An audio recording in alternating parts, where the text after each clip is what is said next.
صباح الخير عليكم البنات. دابا عاد غنقدر نشارك معكم الفطور ديالي، حيت داك النهار البيبوله اللي درت حسوه لقيت فيها الدجاج، ودابا حتى لقيت واحد الجمعيه زوينه ان شاء الله، واحد التعاونيه مانعين فيها التصوير. كون ما ممنوعش فيها التصوير كنصورت لكم سميتها.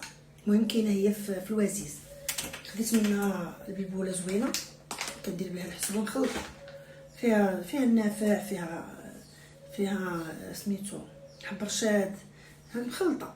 خديت وحيده راكم عارفين، كنصاوبها وكناخذ 3 تميرات في الصباح وطريف صغيور ديال خبيزه الشعير، يكون 100% شعير وزويته بلديه، والله يجعل البركه.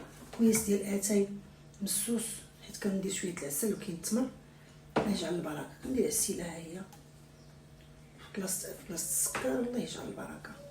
هذا هو الفطور ديالي البنات كيف ما شاركت معكم. احسن حاجه خدي من حسوه من التعاونيه. صباح الخير عليكم البنات. دابا عاد غنقدر نشارك معكم الفطور ديالي، حيت داك النهار البيبوله اللي درت حسوه لقيت فيها الدجاج، ودابا حتى لقيت واحد الجمعيه زوينه ان شاء الله، واحد التعاونيه مانعين فيها التصوير. كون ما ممنوعش فيها التصوير كنصورت لكم سميتها.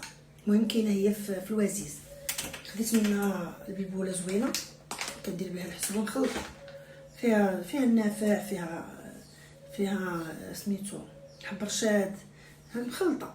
خديت وحيده راكم عارفين، كنصاوبها وكناخذ 3 تميرات في الصباح وطريف صغيور ديال خبيزه الشعير، يكون 100% شعير وزويته بلديه، والله يجعل البركه.